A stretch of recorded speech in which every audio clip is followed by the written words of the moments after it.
الحمد لله نحمده ونستعينه ونستغفره ونؤمن به ونتوكل عليه ونعوذ بالله من شرور أنفسنا ومن سيئات أعمالنا من يهده الله فلا مضل له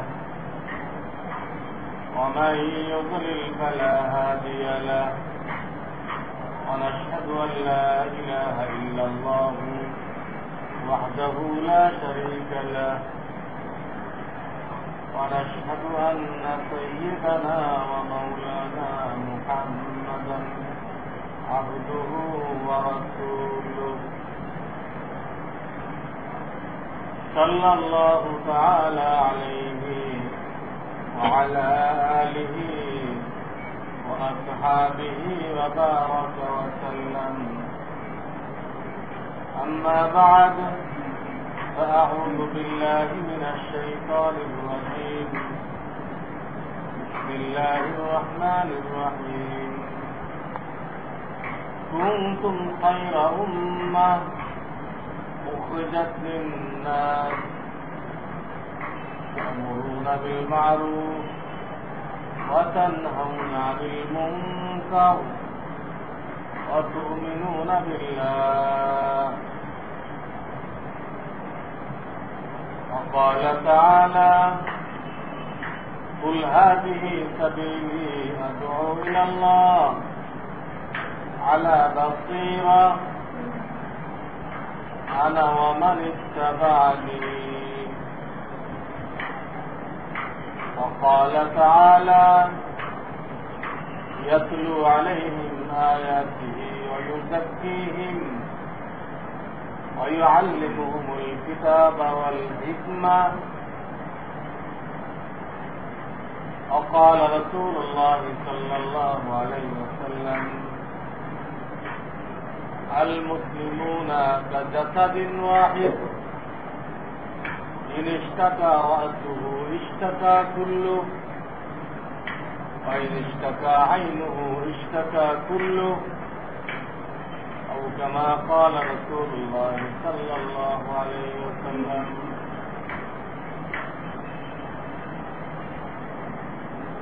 बुजुर्गान मुहतरम भाइयों और दोस्तों, अल्लाह रब्बुल आलमीन আল্লাহর দ্বীনকে সামনে নিয়ে দ্বীনের কাজকে আরো সুন্দর করার উদ্দেশ্য সামনে নিয়ে আমাদেরকে এই মজলিসে বসার জন্য তৌফিক দান করেছেন। আলহামদুলিল্লাহ, আল্লাহ রাব্বুল আলামিনের বিশেষ দয়া অনুগ্রহ। আল্লাহ তাআলা যখন কাজ দিতে চান কাউকে দিয়ে তো কাজের রাস্তাও করে দেন। কোন সমস্যা থাকলে, রুকাওয়াট থাকলে সেটাও দূর করে দেন। এর জন্য আল্লাহর পক্ষ থেকে বিশেষ মেহরবানি বলতে হবে। যদিও আমি ব্যক্তিগতভাবে আজকে এবং গতকাল অসুস্থতা বোধ করতেছিলাম শারীরিক দিক দিয়ে, এরপরেও যখন আমাদের জানানো হলো যে এখানে মশওয়ারা হয়েছে যে আমি কিছু দিনের কথা আপনাদেরকে শোনাই, তো শারীরিক অসুবিধা থাকা সত্ত্বেও আল্লাহর দ্বীনের কাজের মহব্বত আমাকে এখানে আসতে উৎসাহিত করেছে। দ্বিতীয়ত আপনাদের মহব্বত সেটাও আমাকে উৎসাহিত করেছে যে আপনারা আমার থেকে শুনতে চেয়েছেন যে আল্লাহর একটা রহমত আমার জন্য, এর দ্বারা আপনাদের মহব্বত আমার প্রতি ফুটে উঠেছে। তো আল্লাহর দিনের তাকাজায় ইনফিরু কিফাফা ওয়া কিফালা, সকল অবস্থায় বের হও। এজন্য শারীরিক অবস্থা ঠিক না থাকলেও আল্লাহ তাআলা বলতেছেন সকল অবস্থায় বের হও। যেহেতু এখানে চলাফেরা করতে পারতেছিলাম, আসছি 2 নম্বর আপনাদের মহব্বত। আপনারা আন্তরিকভাবে মহব্বত করেন আমাকে, সে মহব্বত আমাকে টেনে নিয়ে। আমি লম্বা কোনো বয়ানের ইচ্ছা নেই, মুখতাসারভাবে কিছু কথা বলব। আল্লাহ রাব্বুল আলামিন আমাদেরকে দুনিয়াতে পাঠিয়েছেন কাজের জন্য। খাওয়া দাওয়া, আরাম আয়েশ, গাড়ি বাড়ি, এগুলো কোনো লক্ষ্য উদ্দেশ্য না। ঈমান আর আমল হল লক্ষ্য উদ্দেশ্য। হ্যাঁ, এই লক্ষ্য উদ্দেশ্যের জন্য যতটুকু দরকার, হালাল রিজিক, মাথায় বোঝার একটা বাড়ি, রোজগারের কিছু সোর্স, ওটাও আল্লাহ তাআলা দয়া করে নেক আমলের মধ্যে সামিল করে দিয়েছে। যখন নেক আমলের সহায়ক মনে করে করা হবে, তো আল্লাহ তাআলা ওটার জন্য সব দান করবে। আল্লাহ দয়া। এই 2 জিনিস আমরা হাসিল করবো, ঈমান আর আমল। আমি আপনাদেরকে বারবার বলেছি, আমলের মধ্যে 4টা জিনিস আছে। ঈমান তো বোঝা যায়, কতগুলো বিশ্বাস অন্তরে বসাইতে হবে, গলত বিশ্বাসগুলো পরিহার করতে হবে। ঈমানের মুফাসসালের মধ্যে যে বিষয়গুলো বলা হয়েছে এগুলো বসাইতে হবে, ওর বিপরীতগুলো বের করতে হবে। এই 2 জিনিসের সমষ্টির নাম হলো ঈমান। লা ইলাহা বলে গলত আকীদাগুলো ছাড়তে বলা হয়েছে, ইল্লাল্লাহ বলে সহি আকীদা বিশ্বাসগুলো কলবে বসাইতে বলা হয়েছে। তারই একটা অংশ এই যে মখলুকের কোনো ক্ষমতা নেই, আল্লাহর হুকুম ছাড়া আমাদের উপকার অপকার করার কোনো ক্ষমতা নেই।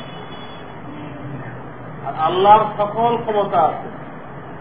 তিনি চিজ আসবাবের মাধ্যমে কিছু করতে পারেন, আবার তিনি ইচ্ছা করলে সব বাদ দিয়ে ডাইরেক্ট করতে পারেন। তিনি চিজ আসবাবের মোকাবেক্ষী নন। বনি ইসরায়েলকে 40 বছর লালন পালন করে দেখাই দিতেন, জমিনের কিচ্ছু থাক। পরীক্ষা নেওয়ার জন্য আমাদেরকে নিজেকে আড়ালে রাখতেন। বাহ্যিক ভাবে দেখা যেতেছে চিজ আসবাব থেকে হইতেছে, এখানে পরীক্ষা আমাদের দেখা যেতেছে এখান থেকে হইতেছে, কিন্তু বিশ্বাস করতে বলা হইতেছে না, এখান থেকে হইতেছে না, হইতেছে আল্লাহ থেকে। এটাই পরীক্ষা। পরীক্ষা কোথায়? এটাই পরীক্ষা। তুমি যা দেখতেছ ওটা কর্মেওয়ালা না, কর্মেওয়ালা জাত তো আল্লাহ তাআলা। এই কথাটা ঈমানের মুফাসসালের মধ্যে যে 7টা পয়েন্ট আছে, পয়লা পয়েন্ট আমানতু বিল্লাহ, আল্লাহর উপর ঈমান আনলাম। আল্লাহর উপর ঈমান আনলাম এর কি অর্থ? আমার লেখার কি তো ঈমান থেকে দেখে নেবেন। এর অনেক কথা, সে অনেক কথার মধ্যে একটা কথা হলো যে সবকিছু আল্লাহ থেকে হয়, মখলুকের কোনো ক্ষমতা নেই। 7টার একটার একটা অংশই, 7টার একটা পয়েন্টের কিছু অংশ এই। এতে যদি পুরা ঈমান পরে করি তাহলে ভুল হয়ে যাবে। পুরা ঈমান কিতাবুল ঈমান থেকে আপনাকে দেখতে হবে, দাওয়াতের লাইনে মেহনত করে অন্তরে বসাইতে হবে। তো সূরায়ে ওয়াল আসরের মধ্যে আল্লাহ তাআলা বলেছেন 4টে কাজ যে করলো সে ধ্বংসতে বেঁচে গেল। 4টা একসাথে থাকতে হবে। ঈমান দুরুস্ত করা, আমল দুরুস্ত করা, ঠিক করা, অন্য ভাইকে ইমানের দাওয়াত দেওয়া অথবা সবিল হক, অন্য ভাইকে নেক আমলের দাওয়াত দেওয়া, এগুলো সূরা আল আসরের সারমর্ম। ইমান ঠিক করতে হবে, সঠিক আকীদাগুলো বসাইতে হবে, ওর বিপরীত বিশ্বাসগুলো পরিহার করতে হবে, এলে ইমান। ওয়ামিলুস সালিহাত কি জিনিস অনেকবার বলেছি, ইবাদত বন্দেগী সুন্নত মোতাবেক করতে হবে, রিজিক হালাল রাখতে হবে, বান্দার হক আদায় করতে হবে, অন্তরের রোগসমূহ দূর করতে হবে, আত্মশুদ্ধি। এই চারটেকে একত্রে বলা হয় আমলে সালেহ, নেক আমল। রইল গুনাহ ছেড়ে দিতে হবে, এটা কোথায় গেল? তা আত্মশুদ্ধির মধ্যে গেল। আত্মশুদ্ধির খোলাসা হল অন্তরের 10টা রোগের চিকিৎসা। ওই 10টা রোগ মানে 10টা গুনাহে গভীরা। অন্তরের 10টা রোগ মানে 10টা গুনাহে গভীরা। অহংকার একটা গুনাহে কবিরা, রিয়া একটা গুনাহে কবিরা, রাগ একটা গুনাহে কবিরা। আত্মশুদ্ধির অর্থ হল অন্তরের যে 10টা গুনাহে কবিরা আছে এটাও ছেড়ে দেওয়া, আর বাহ্যিক যে 100 গুনাহে কবিরা আছে, 100 মিথ্যা কথা বলল, কুদৃষ্টি করল, গীবত করল, একজনের ইজ্জতে আঘাত আনল, খুন খারাপি করল, ডাকাতি করল, বাপমাকে কষ্ট দিল, মদ খাইল, গান বাদ্য করল, এগুলো হল বাহ্যিক গুনাহে কবিরা। অন্তরের 10টা গুনাহে কবিরা এটাও পরিহার করতে হবে, বাহ্যিক তামাম গুনাহ ছেড়ে দিতে হবে। এই দুটো সমষ্টির নাম হল আত্মশুদ্ধি। এটা নেক আমলের 4র্থ পয়েন্ট। 4টে কথার নাম নেক আমল। ইবাদত বন্দেগী সুন্নত অনুযায়ী, রিজিক হালাল, বান্দার হক, আত্মশুদ্ধি।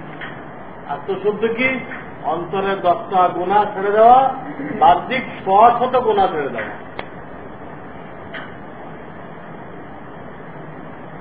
তো ইমান ঠিক করতে হবে, আর 4টে নেক আমল হাসিল করতে হবে। অন্যকে ইমানের দাওয়াত দিতে হবে, অন্যকে এই 4টে নেক আমলের দাওয়াত দিতে হবে। তো কি হবে? এই গুণগুলো যখন হাসিল হয়ে গেল, আল্লাহ তাআলা থেকে দুনিয়া আখিরাতের ধ্বংস থেকে বাঁচাই দেবে।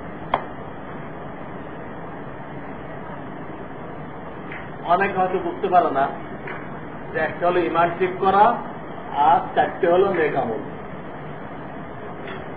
তো দাওয়াত ও তাবলীগে যে 6টা সিফাতের কথা বলা হয়, এখানে পয়েন্টগুলো কই? অনেকে বুঝতে কষ্ট হয়। আসলে তো এই 6টা সিফাত এইগুলোকে ভিত্তি করেই বানানো হয়েছে, নেওয়া হয়েছে, কোরআন হাদিস থেকে নেওয়া হয়েছে। দাওয়াতের মেহনত 1400 বছর সবসময় ছিল, এনাদের দাওয়াত বন্ধ হয়ে গেছে। তবে আল্লাহ তাআলা আমাদের গ্রহণ করার জন্য উপযোগী করে একটা পদ্ধতি হযরত মাওলানা ইলিয়াস রাহমাতুল্লাহ আলাইহি, আল্লাহ তাআলা ওনাকে জান্নাতুল ফেরদাউসের আলা মাকাম নসিব করুন, ওনার দ্বারা চালু করেছেন। দাওয়াত মুসলমান চালু করে নাই, দাওয়াত তো ছিলই, আর জামানায় কাফের মুসলমান হয়েছিল। কিন্তু সাধারণ লোকদের দাওয়াতের কাজ করতে হবে, যে বুঝতে কষ্ট হয়ে দিছিল। আল্লাহ তাআলা এটাকে সহজে ওনার মাধ্যমে টেস্ট করাইলেন। এটা কতটা সহজ করার জন্য আমি বলতেছি, ম্যালেরিয়া হইলে কুইনাইন আগেও খাওয়ানো হইতো, এখনো খাওয়ানো হইতো। পার্থক্য হয়েছে, আগে সরাসরি খাওয়ানো হইতো, রুগী ছটফট করতো। এখন ডাক্তাররা বুদ্ধি করে ওর উপরটা মিঠা লেপ লাগাই দিচ্ছে, প্রলেপ, ক্যাপসুলের মধ্যে পড়ে, ওই কুইনাইনে খেয়ে দিচ্ছে, কিন্তু সে কোনো পিতা বুঝতে পারছে না। কুইনিয়ানটা আগে কষ্ট করে খাইতো, এখন সহজে খাইতো। দাওয়াতটাকে সহজে পেশ করার একটা তরিকা আল্লাহ তাআলা ওনারা চালু করতেন, যে কারণে এখন সব শ্রেণীর লোক এটাকে অংশগ্রহণ করা সহজ মনে করতেছে, অংশগ্রহণ করতেছে। আল্লাহর মেহরবানি, সারা দুনিয়াতে হরকত হচ্ছে। এমন একটা মেহনত যে সারা দুনিয়াতে একসাথে হরকত হচ্ছে, একসাথে। এটা আল্লাহ তাআলার মেহরবানি, আল্লাহ ওনাকে দিয়ে কাজটা দিচ্ছেন। সেই কুইনাইনকে ট্যাবলেটের মধ্যে ক্যাপসুলে ভরার কাজটা ওনাকে দিলেন, সহজ করে পেশ করছেন। তাহলে পাবলিকের মুশকিল হয়েছিল, হুজুররা পারবে, আমরাও কিছু দাওয়াতে কাজ করব। তারা বুঝতেছিল না সকলের কাজ। নবীদের যে কাজ ছিল আলাইহিস সালাম, পুরো উম্মতের উপর রাখা হয়েছে, শুধু উলামাদের কাঁধে না। শুধু উলামাদের জন্য হচ্ছে জটিল ফতোয়া বাড়ায়, শুধু উলামাদের জন্য যেটা খাস এটা হলো জটিল মসলার সমাধান, ফতোয়া বাড়ায়। কিন্তু দিনের সহজ কথাগুলো দুনিয়াবাসীর সামনে পৌঁছাই দেওয়া, এটা হুজুরদের সাথে না, পুরো উম্মতের উপর দেওয়া হয়েছে। এই কথাটা আল্লাহ তাআলা সহজভাবে মানুষকে বোঝার একটা রাস্তা ওনার মাধ্যমে করে দিয়েছে। তো অনেকে বলে যে ইসমাঈল উসুলকে বলা হয় ছয় সিফাত, এর মধ্যে এই ঈমান আর নেক আমলের 4টা পয়েন্ট উঠায়। আমি আগেও বলেছি, পয়লা সিফাত যেটা কালেমা, এর মধ্যে তো ঈমানের কথা এসে গেছে। যদিও বিস্তারিত বলা হয় না, এখানে সবটা ইঙ্গিত দেওয়া হয়, বুনিয়াদী কথা বলে দেওয়া হয়, বাকিটা তো ওলামায়ে কেরাম থেকে শিখতে হবে। এই কালেমার ভিতরে আকীদা বিশ্বাসের জিনিসটা ঢুকাই দেওয়া হয়েছে। কেমন যেন সমুদ্রকে কুয়ার মধ্যে ঢুকাই দেওয়া হয়েছে, পুরো সমুদ্র রয়ে গেছে। ইবাদত বন্দেগী সুন্নত মোতাবেক করতে হবে, তার 2 নম্বর যে সিফাত নামাজ, এর মধ্যে মনোযোগ রেখে দিচ্ছেন। নামাজ মানে শুধু নামাজ না, নামাজের মধ্যে তো সব ইবাদত আছে। নামাজের মধ্যে কোরআন তেলাওয়াত আছে, নামাজের মধ্যে তাসবিহ তাহলিল আছে, নামাজের মধ্যে যাকাত আছে, নামাজের জন্য পয়সা ব্যয় করতে হয়, মসজিদ বানাইতে, ফতর ঢাকতে, যাকাত। নামাজের মধ্যে হজ আছে, এটা নামাজটা বাইতুল্লাহ সামনে করে পড়তে হয়। নামাজের মধ্যে রোজা আছে, রোজা অবস্থায় খাওয়া যায় না, নামাজেও খাওয়া যায় না। নামাজের মধ্যে ইতিকাফ আছে, ইতিকাফে মসজিদের বাইরে যাওয়া যায় না, নামাজ অবস্থা ওই জায়গা ছেড়ে আরেক জায়গায় যাওয়া যায়। সমস্ত ইবাদতের নমুনা আল্লাহ তাআলা নামাজে ঢুকাই দিচ্ছে। এই জন্য নামাজের কথা বলে মূলত तमाम ইবাদত বোঝানো হয়। সব ইবাদতগুলো সুন্নতের উপর নিয়ে আসতে হবে। ইকরামুল মুসলিমিন, মুসলমান ভাইয়ের আজমত, মহব্বত, তার কিমত, যে একটা মুসলমান যতদিন থাকবে আল্লাহ তাআলা তাকে খাতির করে দুনিয়ার পুরা নিজাম ঠিক রাখবেন। পূর্ব দিকে সূর্য উঠবে, পশ্চিম দিকে ডুববে, শীতকালে শীত পড়বে, গরমের দিন আম কাঁঠাল পাকবে, একজন মুসলমানকে খাতির করে। কত কিমতটা এটা বুঝে, হ্যাঁ, তার সাথে সুন্দর ব্যবহার করা, লেনদেনের মধ্যে হোক, আচার আচরণে হোক। এই ইকরামুল মুসলিমিন এর ভিতরে মুরব্বিয়ানে কেরাম মুআমালা মুআশারাত রোডে ঢুকে দিতে, হালাল রিজিকের যত সোর্স আছে, ব্যবসা বাণিজ্য বলেন, চাকরি বাকরি করেন, সব তো আরেকজনের সাথে করতে হয়। সেখানে করতে যায় যাতে ওই ব্যক্তির সম্মান রক্ষা করে, তাকে না ঠকাই। তার দাম যখন এত বেশি, তাকে খাতির করে আল্লাহ দুনিয়া টিকায় রাখবেন, তাকে মাফে কম দেয় কিভাবে? তাকে আমি 2 নম্বর মাল 1 নম্বর মাল বলে কিভাবে দেই? তাকে ভেজাল মাল কিভাবে দেই? আল্লাহ কোরআন তাকে আমার ভাই বলে দিচ্ছে, আমার ভাই, এটা নিজের ভাই, দুনিয়ার আর এক প্রান্তে থাকুক, কলেমা পড়ছে আমার ভাই। তাহলে লেনদেন, চাকুরি বাকুরি, যে কোনো ক্ষেত্রে তাকে ঠকানোর প্রশ্নই ওঠে না। মুআমালা ঠিক করার জন্য ইকরামুল মুসলিমিন বলা হয়েছে। আমার মহাসারা ওটাও এসে গেছে। বাপ মা বেঁচে থাকলে 7টা হক, মরে গেলে আর 7টা হক, বিবির 10-12টা হক, সন্তানের হক, ভাই বেরাদারের হক, প্রতিবেশীর হক, হ্যাঁ, মুসলমানদের হক, একটা কাফের হক, একটা জীবজন্তুর হক, সব এখানে এসে গেছে। তাদের সাথে কি আচরণ করবে? তাদেরকে কষ্ট দিলে আমি কি মুসলমান থাকবো? আমার রাসূল সাল্লাল্লাহু আলাইহি ওয়াসাল্লাম বলে গেছেন, যার অঙ্গ প্রত্যঙ্গের দ্বারা অন্যের কষ্ট হয় না তাকে মুসলমান বলা যাবে, আর যার কাজকর্মের দ্বারা কথাবার্তার দ্বারা অন্যের তকলিফ হয়, সে যত বড় মুফতি হোক, শাইখুল হাদিস হোক, যাই হোক, আল্লাহ রাসূল বলতেছেন তাকে মুসলমানের টাইটেল তাকে দেওয়া যাবে।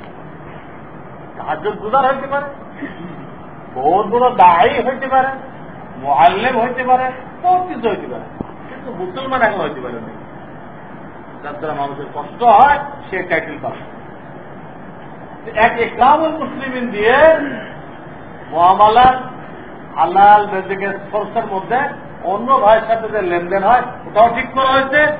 পারস্পরিক যে আচরণ, বাপ মায়ের এই হক, স্ত্রীর হক, সন্তানের এই হক, এটাও ঠিক করা হয়েছে। এই একটার মধ্যে দুটো এসে গেছে, মুআমালা মুআশারা। আর তাসফিয়ে নিয়ত যেটা বলা হয়, এর মধ্যে আত্মশুদ্ধি। আত্মশুদ্ধি লাইনে যখনই আপনি আসবেন তখনই তাসফিয়ে নিয়তের প্রশ্ন আসবে। রিয়াকারি দূর করো, নেক কাজ করে অ্যাডভার্টাইজ করো, এটা দূর করো, দূর করে একমাত্র আল্লাহর জন্য করতেছ এটা অন্তরে বসাও। তো দেখেন, ইমান, কালেমা, এর উপরে ইমান এসে গেল, নামাজ, যাবতীয় ইবাদত এসে গেল, ইকরামুল মুসলিমিন, হালাল রিজিক, বান্দার হক, এই একটার মধ্যে দুটো এসে গেল। তাসফিয়ে নিয়ত, এর মধ্যে আত্মশুদ্ধি এসে গেল। আত্মশুদ্ধি ছাড়া কোনদিনও তাসফিয়ে নিয়ত করা হাসিল হবে না, অসম্ভব, অসম্ভব। এই 4টা সিফাতের মধ্যে ওই জরুরি 5টা এসে গেছে। ইকরামুল মুসলিমিনের যেহেতু দুটা ঢুকছে, মুআমালা মুআশারা, এই জন্য 4টার মধ্যে কয়টা এসে গেছে? 7টা এসে গেছে। রইল 2টা সিফাত, তাবলীগ, খুরুজ ফি সাবিলিল্লাহ আর ইলম ও যিকির। এই দুটো হলো ওই 5টাকে হাসিল করার তরিকা। এই দুটা কি জিনিস? ওই 5টা হাসিল করার তরিকা। ওই 5টা হাসিল করার জন্য বেরো, ঘরের থেকে বের হও, আল্লাহর রাস্তায় বের হও, বের হয়ে কি করো? ইলম ও যিকির শিখো। তাবলীগ বা খুরুজ, ওইগুলোকে হাসিল করার জন্য বাড়ি থাকতে হবে, ঘরে বসে ওকে হাসিল করা যাবে না। আর বের হয়ে কি করবা? অনেকে বেরোচ্ছে ব্যবসা করার জন্য, অনেকে বেরোচ্ছে ডাকাতি করার জন্য, নাউযুবিল্লাহ। এক একজন এক মতলবে বের হয়। তুমি বেরোবা কি জন্য? ইলম ও যিকির হাসিল করার জন্য। এই দুটা ওই 5টার অর্জন করার ব্যবস্থা। কাজেই এই 6 পয়েন্টের মধ্যে 5টার নাম যে পরিপূর্ণ দিন, যা সূরা বাকারার 177 নম্বর আয়াতে বলা হয়েছে। দ্বিতীয় পারা সূরা বাকারার 177 নম্বর আয়াতে যে বলা হয়েছে 5টার নাম দিন, এটা 4 পয়েন্টে এসে গেছে। আরে ভাই, এর গলা দবাই দেন না কেন? এটার গলা টিপে দেন। যখন বয়ানে বলবেন মোবাইলের গলা টিপে দেবেন, কোন আওয়াজ করতে না পারে, কথা বুঝছেন? হ্যাঁ, আর পারলে কাগজ কলম নিয়ে বসে। তো এই যে 5টা জিনিস এসে গেল, এখন এখানে এই 5 জিনিস কিভাবে বাস্তবায়ন করা হবে? কোরআনে কারিমের 4 জায়গায়, প্রথম পারার 19 সাফা, দ্বিতীয় পারার 2য় সাফা, আর চতুর্থ পারা লাকাদ মান্নাল্লাহু আলাল মুমিনিন, এই আয়াত। আর 28 পারায় সূরা জুমুআ, ইয়াতলু আলাইহিম আয়াতিহি ওয়া ইউযাক্কিহিম। 4 জায়গায় কোরআনে কারিমের 4 জায়গায় আল্লাহ তাআলা तमाम अंबिया किराम अलैहिस्सलामेर तरीके कार কাজ করার পদ্ধতি তুলে ধরছে। এই যে 5টা জিনিস আগে কমপ্লিট দিন বললাম, এটাকে তারা কিভাবে আল্লাহর বান্দাদের মধ্যে বাস্তবায়ন করেছেন, 4 জায়গায় বয়ান করতেন একই জিনিস, 3 লাইন। একটা কি আসলু আলাইহিম আয়াতিহি, এটা হলো দাওয়াত। দাওয়াত দিতেন, দিয়ে জেহেন তৈরি করতেন, ব্রেন তৈরি করতেন। দিন ছাড়া কামিয়াবি কোন রাস্তা নেই, এই দাওয়াত লাগাইছেন। আর কি দাওয়াত লাগাইছেন? যে আল্লাহ থেকে হয় এ ইয়াকিন করো, চিজ ও আসবাব থেকে হয় না। চিজ ও আসবাবের ইয়াকিন হটাও, আল্লাহ থেকে হয় এ ইয়াকিন বসাও। 1.25 লক্ষ আম্বিয়া কেরাম আলাইহিস সালাম সকলের একই তরিকা ছিল। এনারা সকলেই মানুষের দিলের উপরে মেহনত করতেন, মানুষের দিলের উপরে কলবের ময়দানে মেহনত করতেন, করে কলবের ধারণাকে আগে চেঞ্জ করতেন। এটা হলো শরীরের রাজা। কলব হলো কি? শরীরের রাজা। আর হাত, পা, চোখ, কান এগুলো প্রজা। রাজা যা বলবে প্রজা তাই বলবে। আপনি এখানে আসছেন, আপনার কলব আগে ফয়সালা করছে, তুমি মুফতি সাহেব আসতে কথা বলবেন, তুমি যাই দোতলায়। এই ফয়সালা করছেন অন্তরে, এখন পাও আপনাকে সাহায্য করছে, চোখ আপনাকে সাহায্য করছে, আপনি হাইটে এখানে চলবেন। তো দেখা যাচ্ছে আল্লাহ তাআলা যে মানব সৃষ্টি করেছেন, এর আভ্যন্তরীণ যে রূহ ফল, এটাকে বলেছেন রাজা। অঙ্গ প্রত্যঙ্গ হল প্রজা, আর প্রজা তো রাজার অর্ডারে চলে। আর না চলা দিন মুলুকিহিম, তাদের ফল যদি ঠিক হয়ে যায় সব ঠিক। হাদিসে স্পষ্ট বলা হয়, আলা ইন্না ফিল জাসাদি লামুযগা ইযা সালুহাত সালুহাল জাসাদু কুল্লু ওয়া ইযা ফাসাদাত ফাসাদাল জাসাদু কুল্লুহু।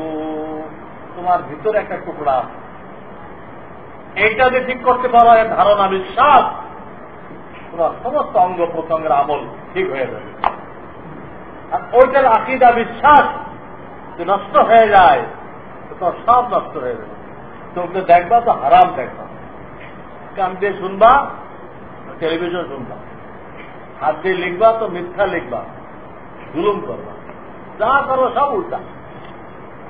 রাজা গুমরা, হাত পাইতে যা আসছে সব গেল।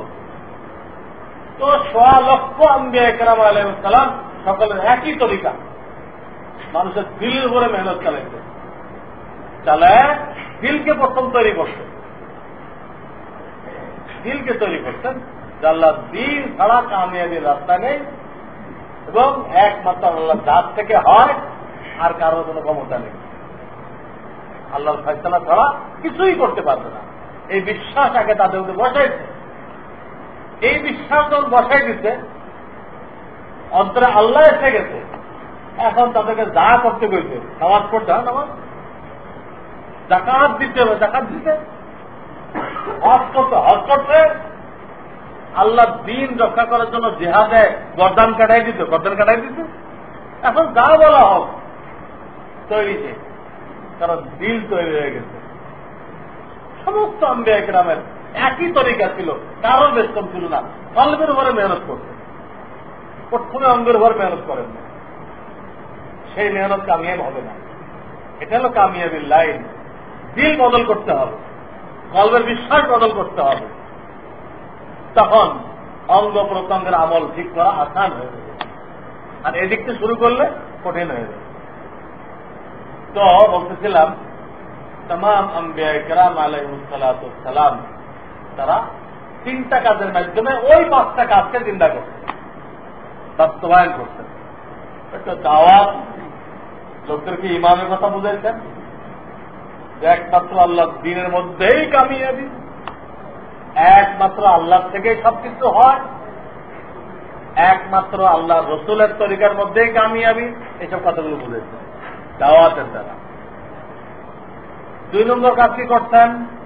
ওয়ায়ুআল্লিমুহুমুল কিতাব ওয়াল হিকমা। ওয়ায়ুআল্লিমুহুমুল কিতাব, আল্লাহর কিতাবের হুকুম আহকাম শোনাইতেন। আল্লাহর কিতাবের প্রত্যেক জামানায় ওই নবীকে যে কিতাব দেওয়া হয়েছে শোনাইছে। ওয়াল হিকমা, ওটাকে তিনি কাজে পরিণত করে দেখাই দিতেন। এই যে তোমাদেরকে আল্লাহর হুকুম শোনানো নামাজ, ওটা এইভাবে পড়বা। খালি থিওরিটিক্যাল বলেন নাই। ওয়াল হিকমা, হিকমত মানে প্র্যাকটিক্যাল। তোমাদের মধ্যে রোজা রাখতে হবে, এইভাবে রাখবা। তোমাদেরকে আল্লাহ বিধান শোনাইছে হজ করতে হবে, আমি করে দেখাই দিচ্ছি, এইভাবে হজ করবা। তোমাদের বলছি স্ত্রীর সাথে ভালো ব্যবহার করতে হবে, এইভাবে করবা। সব নবীরা মানুষ ছিল, তার বিবি ছিল, বিবি ছিল। তোমাদেরকে বলছি পাড়া প্রতিবেশীর সাথে সুন্দর ব্যবহার করতে হবে, আমি করে দেখাই দিচ্ছি, করে দেখাই দিচ্ছি। তা না হলে এক মহিলা আল্লাহ রসুলের রাস্তা কাটা বিছাইত। আল্লাহ, এই মহিলাদের অসুস্থ হয়ে গেল, আল্লাহ রসুল তার বাড়িতে গেলেন তার হাড় উপস্থিত করার জন্য, তার খোঁজখবর নেওয়ার জন্য। দুনিয়ায় নমুনা দেখাইতে পারবে? প্রতিবেশীর সাথে কি ব্যবহার করছে, একজন কাটা বিছাই দিচ্ছে আর উনি ভুল বিছাই দিচ্ছে। সে মুসলমান না হয় পারবে?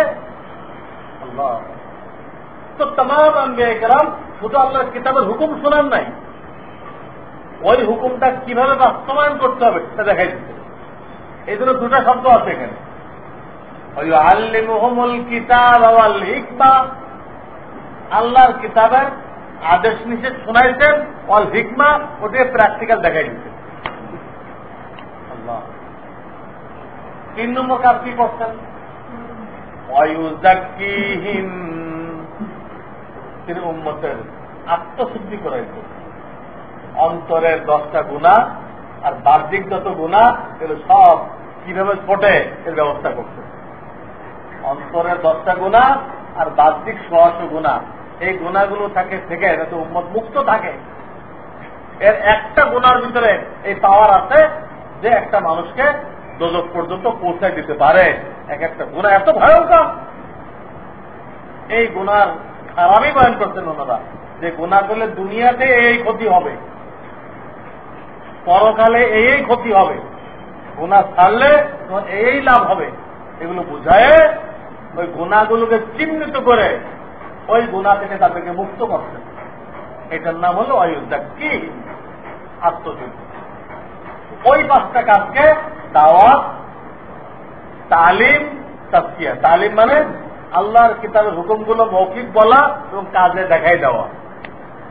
মৌখিক শোনাই দেওয়া, কাজে দেখাই দেওয়া, থেকে সংক্ষেপে বলা হয় তালিম। আর অন্তরের গুনাহ, বাহ্যিক গুনাহ ছাড়তে হবে, এটার নাম তাজকিয়া। তালিমের দ্বারা আমলের শরীর তৈরি হয়, আমলের শরীর তৈরি হয়। ওই যাকিম তাজকিয়া দ্বারা ওই আমলের ভিতরে রূহ পয়দা হয়, তখন এই আমলটা আল্লাহর দরবারে পৌঁছে যায়। ইলাইহি ইয়াসাদুল কালিমুত তাইয়্যিব, আল্লাহ কোরআনে বলতেছে ভালো কালেমা, ভালো কথা, ভালো আমল সব আল্লাহর দরবারে চলে যায়।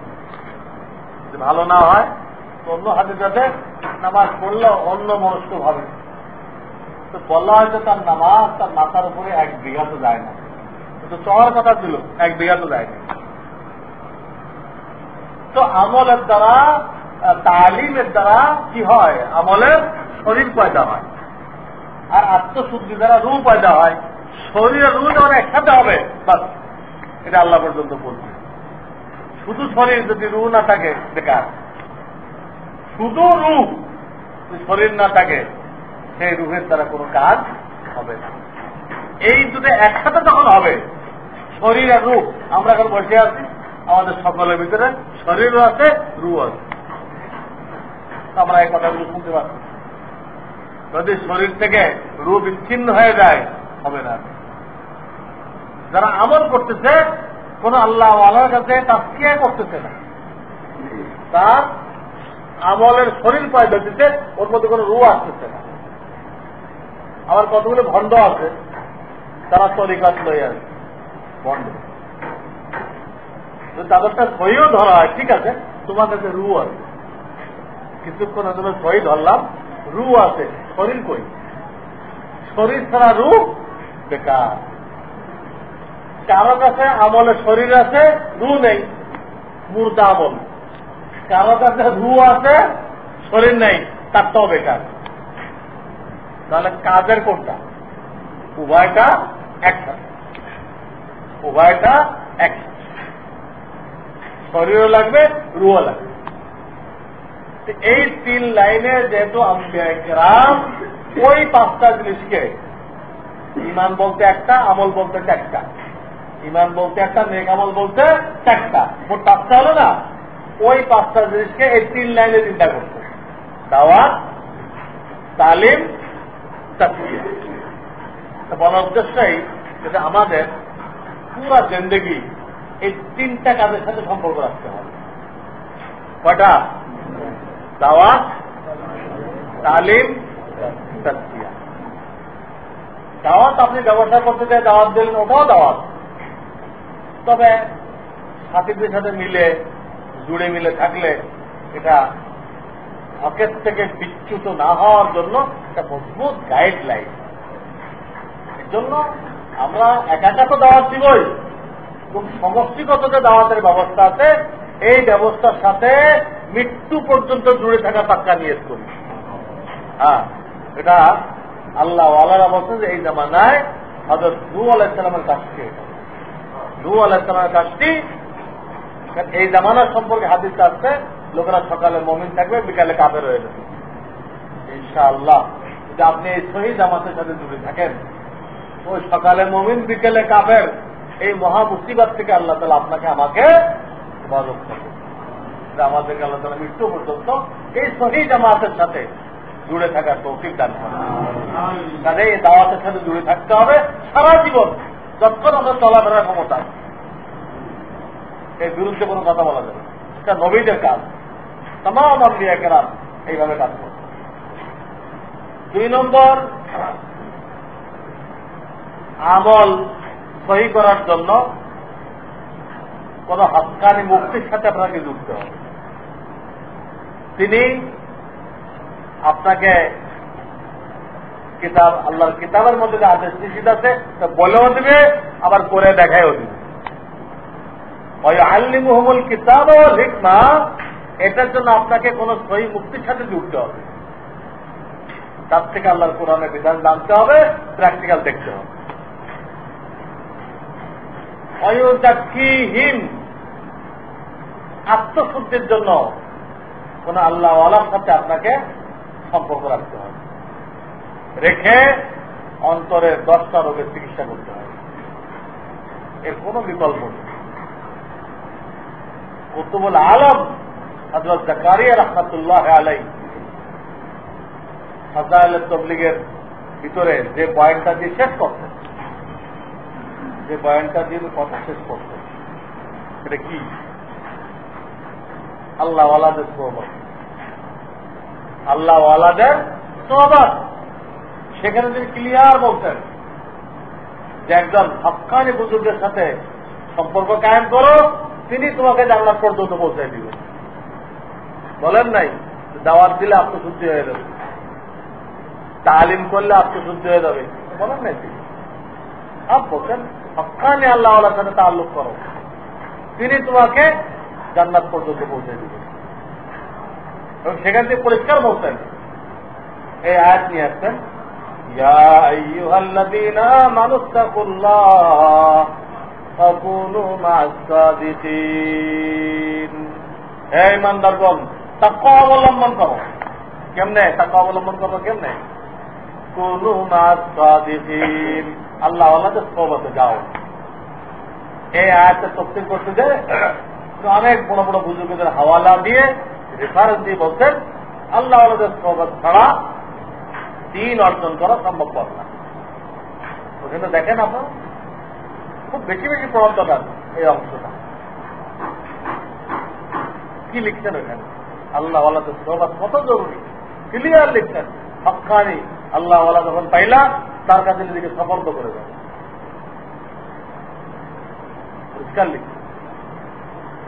এবং তার মজলিসে বেশি বেশি বসো, তার এলেম থেকে ফায়দা হাসিল করো, ক্লিয়ার লিখছে। উর্দু পারলে উর্দু পড়ায়, নাহলে বাংলা দেখেন, সব প্রত্যেকটা লাইন সেখানে আছে। ওই আয়ের দ্বারা প্রমাণ করছেন কোন মাস খাওয়া দেখি।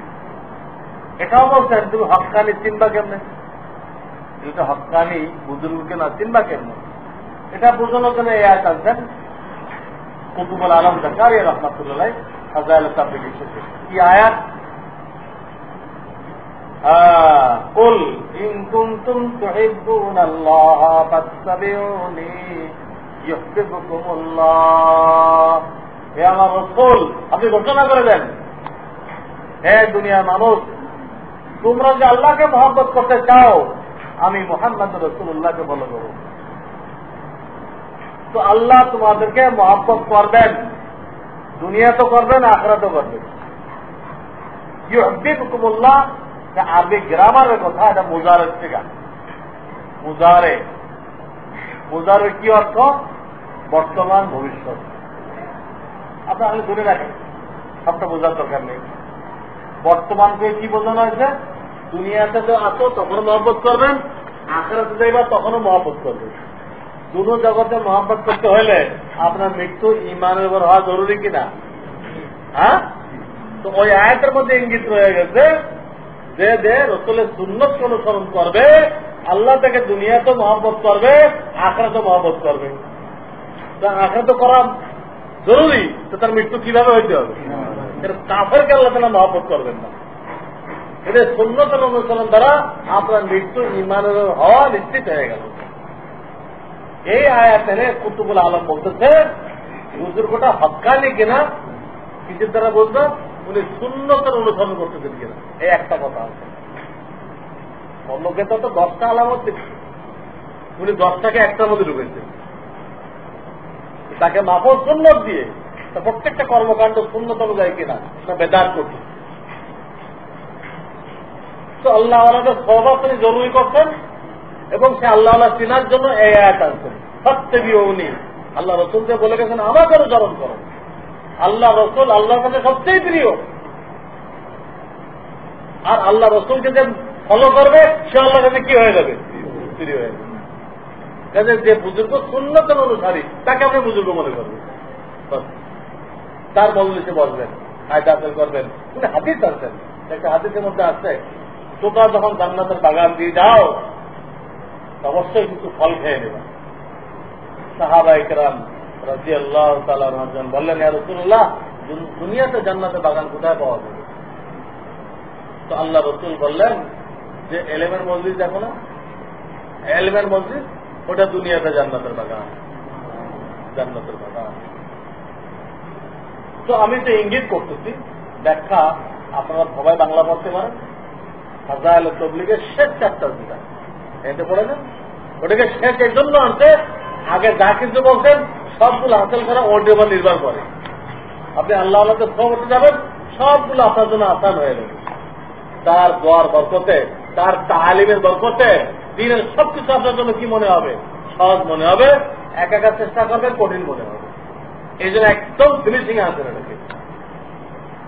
তাহলে আমাকে কি করতে হবে? तमाम আম্বিয়া কেরাম যেহেতু 3 লাইনে দিনকে বাস্তবায়ন করতে, আর এই উম্মতকে সমষ্টিগত ভাবে কিসের জায়গায় রাখা হয়েছে? ওই নবীদের জায়গায় রাখা হয়েছে। যেহেতু নবী আর আসবে না, আমার তো নবী খাতামুন নবিয়্যিন, পুরো উম্মতকে সে নবীর জায়গায় রাখা হয়েছে। আমাদেরকে তিন কাজের সাথে সম্পর্ক রাখতে হবে, দাওয়াতের সাথে রাখতে হবে, তাহলে ইমান তাজা হবে, ইমান পাকাপোক্ত হবে, আমলের জজবা পয়দা হবে।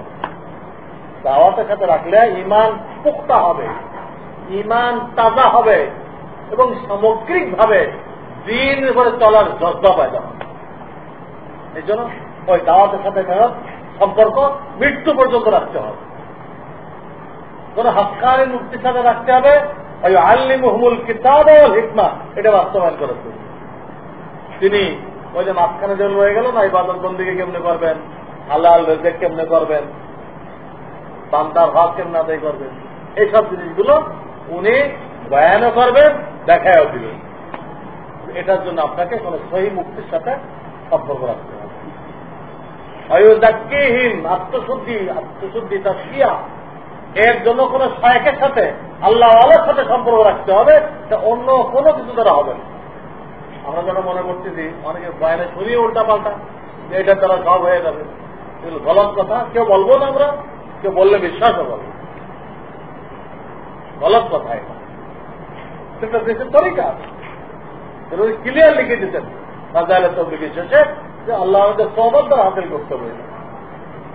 তেলাওয়াত করলেন আপনি 500 খতম তেলাওয়াত করলেন, সেটা কি হলো? সেটা আত্মশুদ্ধি তো হবে না, নেকি বাড়বে। নেকি বাড়ে এক জিনিস, আর অন্তরে 10টা গুনাহে কবিরা দূর হওয়া আরেক জিনিস। নেকি বাড়লে ওইটা হবে না। বুঝে আসছে আমাদের দাওয়াতের সাথে, তালিম তথা হক্কানি মুক্তির সাথে, তাজকিয়া তথা কোন আল্লাহওয়ালার সাথে আমাদের কি করতে হবে? সারা জীবন সম্পর্ক রাখতে হবে, সারা জীবনের মশলা এটা। সর্বশেষ কথাটা বলতে চাইতেছি, আমরা যে এই দাওয়াতের কাজ করব, এই দাওয়াতের কাজ করতে গিয়ে অনেক রকম সমস্যা হতে পারে, অনেক রকম প্যাসপোর্ট লাগতে পারে। শয়তান তো মরে নাই, শয়তান তো কিয়ামত পর্যন্ত হায়াত চাইনি। আমাদের কাজের মাধ্যমে প্যাসপোর্ট লাগতে পারে না। এই প্যাসপোর্টকে বন্ধ করার জন্য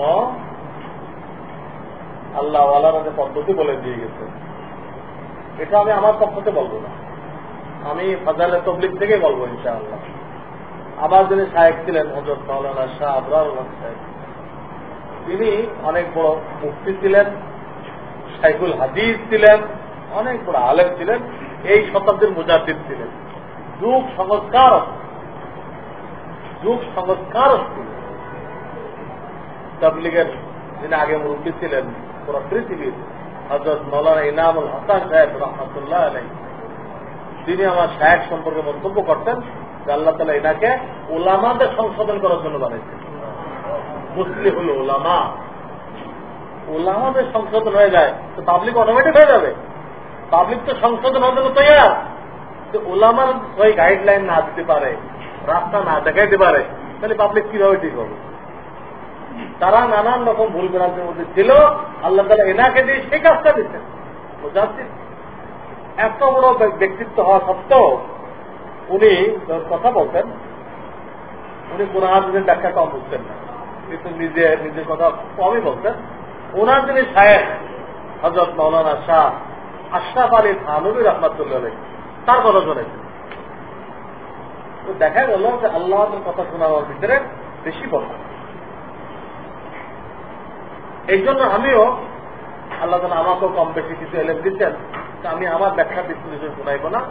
আমি কুতুবুল আলম, পুরা পৃথিবীর কুতুব যিনি ছিলেন শাইখুল হাদিস হযরত মাওলানা জাকারিয়া রাহমাতুল্লাহ, তার কথা শোনাব। তিনি ফাজাইলে তাবলীগের ভিতরে কয়েকটা জিনিস আনতেন যাতে দাওয়াতের কাজে কোনো সমস্যা সৃষ্টি না হয়, এর থেকে যাতে আমরা বেঁচে থাকতে পারি। এর জন্য 3টা পয়েন্ট আছেন মৌলিকভাবে, 3টা পয়েন্ট। একটা হচ্ছে যে আমার নিজের ফিকির করতে হবে, আমার নিজের চিকিৎসা, নিজের সংশোধন, এটিকে বেশি তাকিদ দিতে হবে। এখন তো আমাদের অবস্থা হলো অন্যের দোষের দিকে বেশি নজর দেয়, তো তার সংশোধনে ফিকির লেগে দেয়। আমি আমার ভিতরে অনেক দোষ আছে, ত্রুটি আছে, এইদিকে আমাদের নজর যায় না, যে কারণে আমি সংশোধন করতে গেলে এটা তো বেশি ফায়দা হয় না। আল্লাহ তাআলা কোরআনে বলতেছেন, আতামুরুনা আন-নাসা বিল বির ওয়া তানসাউনা আনফুসাকুম, অন্যকে নেক কাজের কথা বলতেছ আর নিজেকে ভুলে গেছো, অন্যকে সংশোধন করতেছ, তোমার যে সংশোধনের প্রয়োজন এদিক তোমার কোনো খেয়াল আছে? আল্লাহ তাআলা কোরআনে কারিমে প্রথম পারার ভিতরে বলতেছেন, আতামুরুনা আন-নাসা বিল বির, লোকদেরকে নেক কাজের দাওয়াত দিচ্ছ, ওয়া তানসাউনা আনফুসাকুম, নিজেকে ভুলে আসো, তাকে সংশোধন করতেছে। তোমার ভিতরে তো অনেক অসুবিধা আছে, হাসপাতালে যে রুগী হয়ে পড়ে আছে, তার কি বাকি রুগীদের দেখার সময় আছে? সে তো নিজেরটা নিয়ে আহাজারি করছে, ওইগুলো তার খবর নেওয়ার কোনো সময় নেই। তার থেকেও সিরিয়াস রুগী থাকতে পারে, তার সময় নেই, নিজেরটা নিয়ে পেরেছেন। তো আমরা যদি নিজেকে রুগী মনে করি, মনে করা উচিত যে যত বড় হোক তারপরও নিজেকে রোগী মনে করতে হবে, আন্তরিক অন্তরের রোগের রোগী। এই বয়ান হইতে যে উদ্দেশ্য কি? হযরত খানই বলেন যে বয়ান করতে তো তোমার শ্রোতাকে, উনি বলেন তোমার শ্রোতা 1 নম্বর তুমি, আর সামনে যারা তারা 2 নম্বর। তুমি যে বয়ান করতেছ তো শ্রোতাকে, শ্রোতা নিজে তোমাকে বলতে, অন্য ভাইরা 2 নম্বর। তুমিও কথা বলার মহতাজ। তিনি আরো বলতেন খানবী বয়ান করার উদ্দেশ্য কি? উদ্দেশ্য 1 নম্বর তুমি, 2 নম্বর ভাইরা, তোমাদের সকলের জাহের এবং বাতিনের ইসলাহ। জাহের মানে বাহ্যিক যত আমল আছে এটা সংশোধন, আর অন্তরের যে রোগ আছে এটা সংশোধন। ওয়াজ করা, ওয়াজ শোনার উদ্দেশ্য কি? এই 2টা জিনিসের সংশোধন, বাহ্যিক আমলের সংশোধন, অন্তরের রোগের চিকিৎসা। এই হলো ওয়াজের উদ্দেশ্য। ওয়াজের উদ্দেশ্য তো উনি 1 নম্বর আছেন ফাজাইলে তাবলীগে, যে প্রত্যেকে যেন নিজের দিকে নজর থাকে, অন্যদিকে যেন কম থাকে, তাহলে সমস্যা সৃষ্টি হবে না। 1 নম্বর এটা। 2 নম্বর আছেন যে কোন ভাইয়ের ইজ্জতে আঘাত আসতে পারে এমন কোন কথা বলা যাবে না। আমার কোন কথার দ্বারা আরেকজনের ইজ্জতে আঘাত আসতে পারে এমন কোন কথা কাজ বলা যাবে না। শরিয়াতে গীবত হারাম কেন? আরেকজনের দোষচর্চা তার পিছনে হারাম কেন? এতে আরেক ভাইয়ের ইজ্জতের উপরে হামলা করা হয়, হারাম। বিদায় হজে আল্লাহ রসুল সাল্লাল্লাহু আলাইহি ওয়াসাল্লাম বলেছিলেন যে হারাম শরীফ, জিলহজ মাস আর এই ঈদের দিন, এই 3টা সম্মানী বস্তুকে একসাথে করলে যা হয়, তোমার মুসলমান ভাইয়ের ইজ্জত ওই পরিমাণ সম্মানী। ওটা হারাম, আসরে হরম 4টে মাসে খুব সম্মানী, জিলহজ 4টে মাসের মধ্যে হারাম সম্মানী মাস, আবার ঈদের দিন সম্মানী দিন, আবার জায়গাটা হারাম শরীফ। তো উনি বললেন বিদায় হতে এই 3 হারামকে, 3 সম্মানী বস্তুকে একসাথে মিলাইলে যত সম্মানী হয়, তোমার মুসলমান ভাইয়ের ইজ্জত এর থেকে সম্মানী। তোমার কোন কাজের দ্বারা, কথার দ্বারা যেন তার ইজ্জতে আঘাত না আসে, ইজ্জতে যেন আঘাত না আসে, এ কথা বললেন। এবং তিনি বললেন যে তোমার ভাইয়ের কোন দোষ যদি ছুপায় রাখো, তুমি মানুষের কাছে বলে বেড়াইলে না, তো আল্লাহ তাআলা তোমার দোষকে ছুপায় রাখবে। ভাইকে বেইজ্জত করলো না, তুমি করতে পারতে, বললে না, গোপনে তাকেই বললে, তার মুরব্বীকে বললে, তাতে সংশোধন হয়। আম ভাই বললে কি ফায়দা? তাকে বেইজ্জত করা তো, হ্যাঁ? গোপনে তাকে বললো, তার মুরব্বীকে বললো, এটা হলো ইসলাম। আর ফালতু ফালতু জায়গায় বলে বেড়াইলে ওটার নাম কি? গীবত। একই বলা, একটা নাম ইসলাম সংশোধন, একটা নাম কি? গীবত। গীবত হারাম। তো আল্লাহ রাসূল বলতেছে গীবত করো না, গোপন রাখো, আর তাকে গোপনে বলো, যাতে তার ইজ্জত নষ্ট না হয়। তো আল্লাহ তাআলা তোমার দোষগুলোকে গোপন রাখবেন। আর এক হাদিসে প্রিয় নবী বলেন, যদি কেউ আর এক ভাইয়ের ইজ্জতে আঘাত করে, তার মনে দেখা যায়, তো আল্লাহ তাআলা ওই ব্যক্তিকে ঘরের মধ্যে বসায় রেখে বেইজ্জত করে দেবেন, বাইরে যাওয়া লাগবে না, ঘরের মধ্যে বসায় রেখে তাকে বেইজ্জত করবে। তার বউকে দিয়ে তাকে বেইজ্জত করবে, তার ছেলেকে দিয়ে তাকে বেইজ্জত করবে। আল্লাহ তো আমেরিকার কুর্সিতে বসায় কি করতে পারে? বেইজ্জত করতে পারে। স্পষ্ট আছে, সবই এটা। তুমি যদি মুসলমান ভাইয়ের ইজ্জতে আঘাত করো, তো আল্লাহ তাআলা তোমার ঘরের ভিতর রেখে বেইজ্জত করে দেবে। সাংঘাতিক। এই জন্য আমাদের কোন কথায় আরেক ভাইয়ের জন্য ইজ্জতে আঘাত না, তুমি কিন্তু বুঝো না, তোমারটা হয় নাই, এই ধরনের কইলে সে লোকটা একটা গরু গাদার মতো হয়ে গেল, আমি সব বুঝতে ভালো হয়ে গেলাম। এভাবে বললে বুঝলাম তাতে হয় নাই, কিন্তু তার আদব রক্ষা করে সুন্দর ভাই এই কাজটা এইভাবে না করে এইভাবে করি, তাহলে কোনো সুন্দর হয়। এই কাজটা এইভাবে না করে এইভাবে করলে কি হয়? সুন্দর। এইভাবে বলতে কোন অবস্থাতে তার ইজ্জতে আঘাত আনা যাবে না, তাকে ছোট করা যাবে না, তাকে হেয় প্রতিপন্ন করা যাবে না। এক হাদিসে আছে, যদি কাউকে হেয় প্রতিপন্ন করা হয় কোনো কাজের করুন, আমি কাউকে ছোট করলাম, তো যখন আমি ওই কাজটা না করব আমার মৃত্যু হবে না। একটা ভাইকে কোনটা অন্যায়ের কারণে মজলিসে জনসম্মুখে তাকে ছোট করা হলো, সেই শাস্তিটা আখেরাতে আছেই, দুনিয়াতে শাস্তি হবে। আমাকে ওই কাজের মধ্যে আল্লাহ তাআলা লিপ্ত করবেন, করে বেইজ্জত করে তারপর মৃত্যু দিবেন। মানে আইয়ারা আখাহু বিযামবিন লাম ইয়ামুত হাত্তা ইয়ামালাহু। এই প্রসঙ্গে বহু হাদিস আছে। মুসলমান ভাইয়ের ইজ্জতকে রক্ষা করতে হবে। সেজন্য বলা হয় তাগয়ীরে মুনকার ফরজ হয়, তাহকীরে মুসলিম হারাম হয়। অন্যায় করতেছে, অন্যায়টা বন্ধ করার ব্যবস্থা করা ফরজ। তাগয়ীরে মুনকার ফরজ হয় মানে কি? সেটা অন্যায়ের ভিতরে আছে, সেটা অন্যায় থেকে তাকে বের করা যায়, এর চেষ্টা করা ফরজ। কিন্তু মজলিস তাকে বলে ছোট করা হারাম। এটা আরবিতে বলে তাগয়ীরে মুনকার ফরজ হয়, তাহকীরে মুসলিম। তাহকীরে মুসলিম মানে মুসলমানকে হেয় করা, মুসলমানকে হেয় করা হারাম। কেউ কে হেয় করলে নিজের বড়ত্ব দাবি করা হয়। কাউকে হেয় করার কি অর্থ? আমি বড়, আমি বড়, এই দাবি করে তো শয়তান বিতাড়িত হয়েছে। শয়তান তো জান্নাতে বহিষ্কার হয়ে গেল, গোড়া কি ছিল? একটা কথাই তো, আমি আদম থেকে ভালো, আমি আদম থেকে ভালো, এই একটা জিনিস তাকে কাফের বানাই দিল। একজন যখন হেয় করা হয় তো ওর ভিতরে নিজের বড়ত্বের দাবি প্রকাশ পায়, অহংকার। অহংকার মানুষকে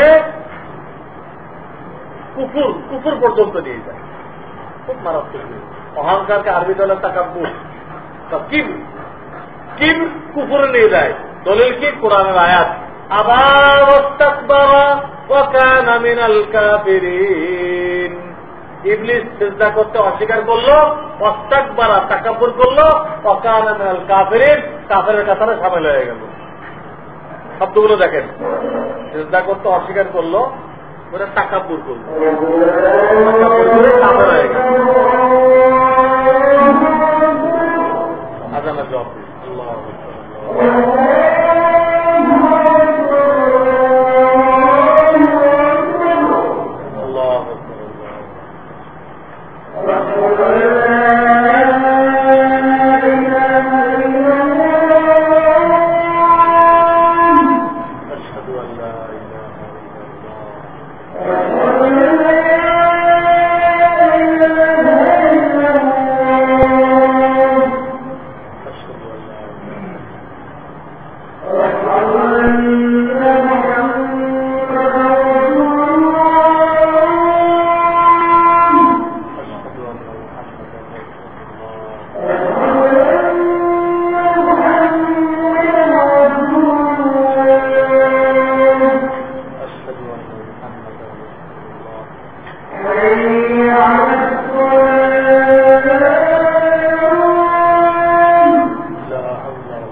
اللهم رب هذه الدعوة التامة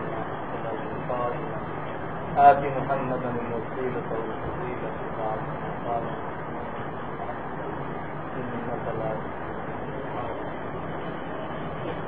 তো দাওয়াতের কাজ করতে যায় শয়তান অনেক প্যাচ করতে লাগিয়ে দিবে। এই প্যাচ কোর্স থেকে আমাদের রক্ষা পাওয়ার জন্য আমাদের মুরব্বীরা 3টা নসিহত করছেন। একটা হল নজর নিজের দোষের দিকে রাখা। 2 নম্বরটা বলতেছিলাম অন্যকে হেয় প্রতিপন্ন না করা, খুব খেয়াল রাখা আমার কোনো কথার দ্বারা যেন অন্য ভাইয়ের ইজ্জতে আঘাত না, খুব খেয়াল রাখবে। সম্ভব সুরত যে কোনো ভাইয়ের দ্বারা হতে পারে, যে কোনো ভাইয়ের দ্বারা একজনের দ্বারা কষ্ট হতে পারে, এটা কাজের ক্ষতি হয়ে যায়। এদের এই কথাগুলো সকলের জানা থাকতে হবে, সকলের সতর্কতা অবলম্বন করতে হবে, সকলে। তো আমি 2 নম্বর পয়েন্ট বলতেছিলাম কাউকে হেয় করা যাবে না।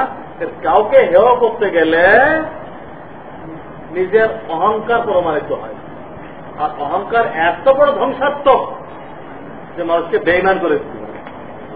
বেঈমান তাকাব্বুর করে ইবলিস বেঈমান হয়ে গেছে।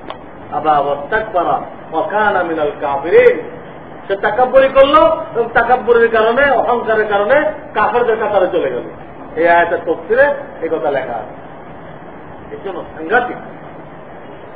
অনেক সময় একজন একটা কথা জিজ্ঞেস করা হয়, সে না পারলে অন্য লোক হাসে না, পারবে না। এই তো হাসলে হযরত থানবী রাহমাতুল্লাহ আলাইহি হাসনে ওয়ালা করে সাংঘাতিক পাকড়াও করতেন, মজলিস থেকে বের করে দিতেন, সব সংশোধন করেছেন। পরে নিজে বলতেন যে অনেকে বুঝতে পারে না হাসতে এত রাগ হওয়ার কি হল।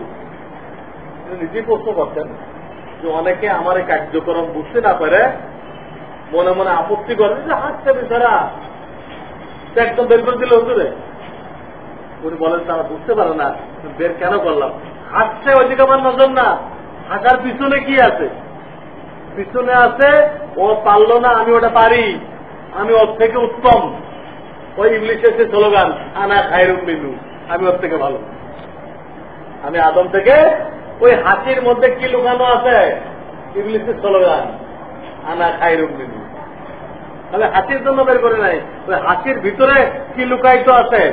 অহংকার লুকায়িত আছে, ওটা সংশোধন করার জন্য বের করে দিচ্ছে। জীবনেও অন্য থেকে নিজেকে ভালো মনে করবেন।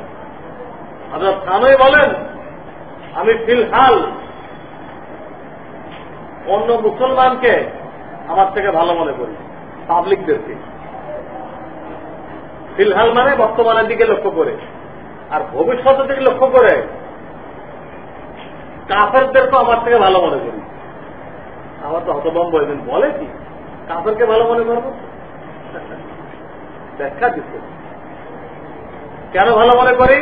হইতে পারে ওই কাফেরকে আল্লাহ তাআলা ঈমান আনার তৌফিক দিবেন ভবিষ্যতে, আর হইতে পারে আমি আশরাফ আলী ঈমান ছাড়াই ইন্তেকাল করে দেব। এই যদি হয় তাহলে আমার থেকে ওই কাফের কি হয়ে গেল?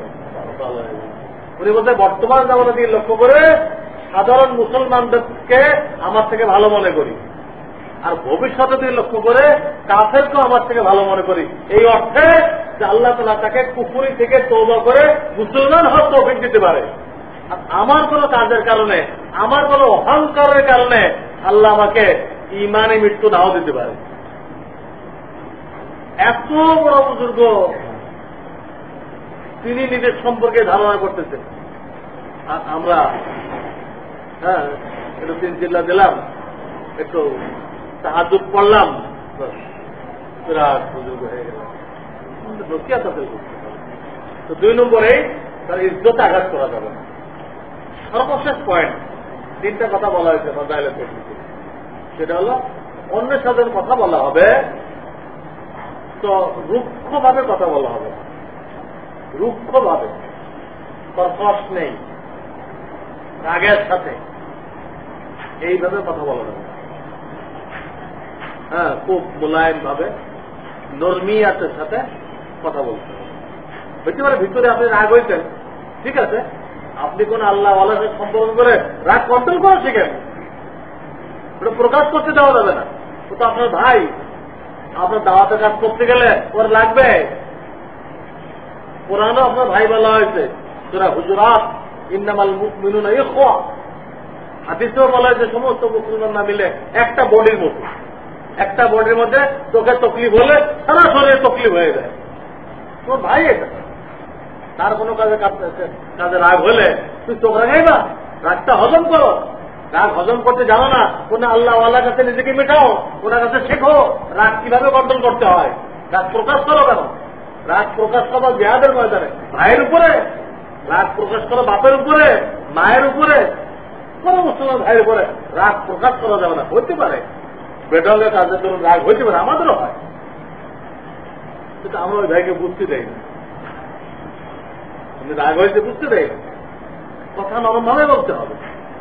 আমি দুই একটা অকেয়া বলবো আপনাদের বোঝার জন্য। গজওয়ায়ে উহুদ, এই গজওয়ায়ে উহুদে নবী করিম সাল্লাল্লাহু আলাইহি ওয়াসাল্লামের ইচ্ছা ছিল মদিনার ভিতরে থেকে যুদ্ধ করবেন। কোথায়? মদিনার ভিতরে। কিন্তু যুবক সাহাবীদের, এটা রক্তটা বেশি গরম, তো রক্ত টকবগে আর কি, জোশ বেশি হুশ কম। যুবকদের জোশ বেশি হুশ কম। এরা বেশি পেড়াপিড়ি, হুজুর আমরা বাইরে যাই করবো, আমাদের শক্তি কম আছে নাকি, এরা পেড়াপিড়ি করবো, মদিনা বাইরে যাই যুদ্ধ করবো। এদের পেড়াপিড়ির কারণে হুজুরের শেষ পর্যন্ত ফায়সালা দিন আছে, ঠিক আছে বাইরে যাই যখন করতে চাও তো ঠিক আছে চলো। এই ঘটনা পরে তো আয়াত নাযিল হয়েছে, তোমাদেরটা মানানোর জন্য রাসূলের কাছে পেড়াপিড়ি করো না, বিপদ হবে তোমাদের। সূরা হুজুরাতে আয়াত আছে, লাউ ইউতিকুম ফি কাসীরিন মিনাল আমর লাআনিতুম, তোমাদেরটা মানানোর জন্য যে রাসূলের কাছে পেড়াপিড়ি করো, তোমরা ক্ষতিগ্রস্ত হইবা, এটা করো না। কিন্তু আয়াতটা আসলে জিহাদের পরে কিন্তু সেই আয়াতটা। তো তাদের পেড়াপিড়ির কারণে হুজুরে কি ফয়সালা দিলেন? নবী করিম সাল্লাল্লাহু আলাইহি ওয়াসাল্লাম মদিনার বাইরে দিয়ে যুদ্ধ করার ফয়সালা দিলেন। রেজাল্ট কি হলো? এই যুদ্ধে সাময়িকভাবে মুসলমানদের ক্ষতি হলো, যত শেষ পর্যন্ত বিজয় মুসলমানদের হয়েছে, বিরাট ক্ষতি হলো। কি ক্ষতি হলো? স্বয়ং নবী আলাইহিস সালামের শরীরের মধ্যে 100 মতো জখম লাগলো। ওই যে কিছু লোকরা হয়ে গেছে টিলার উপরে, এদের কয়ে গেছে খবরদার আমরা হারিয়ে আর জিতি, তোমরা এটা ছাড়বা না, টিলা ছাড়বা না। যে হামলা করছে মুসলমানরা কাফের কাছে ভাগিয়ে, গরিবের দোয়া করতেছে, ওই টিলাওয়ালা মানে রয়েছে। তাদের আমিরে যতগুলো ভাই আমাদের তো ছাড়া নিষেধ, কেন যাইতিস এরা আমির কথা মানল করা? যুদ্ধ চলা পর্যন্ত উদ্দেশ্য, এখন তো যুদ্ধ শেষ, গনিমত জমা করতে হবে, সেটা ব্যাখ্যা দিবে। এই ব্যাখ্যা দেওয়ার কারণে ক্ষতি কি হলো? ওই যে কাফেরা ভেঙে গেছিল, ওরা 2 ভাগ হয়ে গেল। সামনে দেয় বলো তোরা এদিক দিয়ে হামলা কর, আমরা টিলার পিছন দিয়ে এসে হামলা করবো, 2 দিক দিয়ে চাপা দেব। ওই টিলা তো খালি হয়ে গেছে। এই খালি হয়ে কাফেরদের এক গ্রুপ পিছন দিক দিয়ে আসছে, আর এক গ্রুপ সামনের দিক দিয়ে এমন এক যাত্রা দিচ্ছে, আল্লাহ মুসলমান দিশে আর কল্পনা করতে পারলে আবার তারা আসবে আর পিছন দিক দিয়ে আসবে, খেয়ালই করে। কি হলো? আল্লাহ রাসূল সাল্লাল্লাহু আলাইহি ওয়াসাল্লামের শরীরে 100 মতো তীর আর বিভিন্ন দিশে পাথরের আঘাত লাগলো, মাথা ফেটে গেল, দাঁত ভেঙে গেল। আল্লাহ রাসূল 70 জন সাহাবী শহীদ হয়ে গেল ওই ময়দানে, শহীদ। হামজা রাদিয়াল্লাহু তাআলা শহীদ হয়ে গেল। আর বাকি যারা ছিল 700 থেকে 1000 বেরিয়েছিল, মুনাফিক 350 বেরিয়ে আসছে। 700 থেকে 70 জন শহীদ, আর তাই কত 530। কুলকে কুল জখম, কেউ জখম ছাড়া নেই। কারো হাত কেটে গেছে, কারো পাও কেটে গেছে, মাথা ফেটে গেছে, সব। এত ক্ষতি হলো, এত লোক শহীদ হয়ে গেল। কোন যুদ্ধে এত লোক শহীদ হয়নি। 70 জন শহীদ, রাসূলের শরীরে 100 জখম, আর বাকি সব জখম। কেন ঘটলো? ওই যে কিছু যুবক পেড়াপিড়ি করছিল, তার রেজাল্ট। কিন্তু হুজুরে খুব ইতমিনানের সাথে সব তখন তখন করলেন, কিন্তু ওই ওদের বিরুদ্ধে কোন মন্তব্য করলেন না। পারতেন না তো দাদা, তোরা আমার বাধ্য করছিস, দেখ এখন দেখ, করতে পারতেন না? কিচ্ছু বলেন নাই। আল্লাহ তাআলা আয়াত নাযিল করলেন, ওয়ালাউ কুনতা ফাযযান গালিযাল কলবি লানফাযু মিন হাওলিক ফাবিমা রাহমাতিন মিনাল্লাহি লিনতা লাহুম। কি আজীব আয়াত, চতুর্থ। ফাবিমা রাহমাতিন মিনাল্লাহ, আল্লাহ রহমত আপনার উপর নাযিল হয়েছে, যে কারণে লিনতা লাহুম, আপনি এদের সাথে বড় কোমল ব্যবহার করলেন। এত বড় ঘটনার পরও কি করলেন? কোমল ব্যবহার করলেন, সুন্দর ব্যবহার করলেন। ওয়ালাউ কুনতা ফাযযান গালিযাল কলব, আপনি যদি আজকে রুক্ষ ব্যবহার করতেন, শক্ত ব্যবহার করতেন, লানফাযু মিন হাওলিক, এই লোকগুলো আপনার আশপাশ থেকে ভেঙে যেত। কোরআনের আয়াত। তারা রাসূলের জন্য অন্ধ আশেক ছিল, অন্ধ আশেক, বিনা দলিলে আশেক। এদের সম্পর্কে আল্লাহ মন্তব্য করতে চায়, আজকে যদি রুক্ষ ব্যবহার আপনি করতেন, একটাও খুঁজে পেতেন না, সব আপনারা রেখে লাগিয়ে চলে যেত। অন্ধ আশেকরা যদি ভেঙে চলে যায়, আজকে আমরা আপনাদের নিয়ে কাজ করতেছি, আপনারা কি আমাদের অন্ধ আশেক? হ্যাঁ, রাসূলের সাথে সাহাবাদের যে মহব্বত ছিল, আমাদের সাথে সেই মহব্বত আছে? আমাদের রুক্ষ ব্যবহার করি, আপনাদেরকে দূরবীন দিয়ে পাওয়া যাবে? হ্যাঁ, রাসূল সম্পর্কে বলা হয়েছে যে আপনি রুক্ষ ব্যবহার করলে এই লোকগুলো ভেঙে যেত। চতুর্থ পারা একদম পয়লা লাইন দেখেন, কত পৃষ্ঠা এটা? ওরা যদি দেখা যাবে 7-8 পৃষ্ঠা হবে না, কত পৃষ্ঠা? আচ্ছা, কোন হামেশা দিস করবেন, আমি আয়াতটা শোনাইছিলাম যে আল্লাহ রহমতের কারণে নরম ব্যবহার করলেন। 10 নম্বর। আচ্ছা, আপনি রুক্ষ ব্যবহার করতেন, এই লোকগুলো ভেঙে চলে যেত। কোরআন এটা আমাদের কত সতর্কতা লাগবে যাতে লোকেরা ভেঙে না যায়।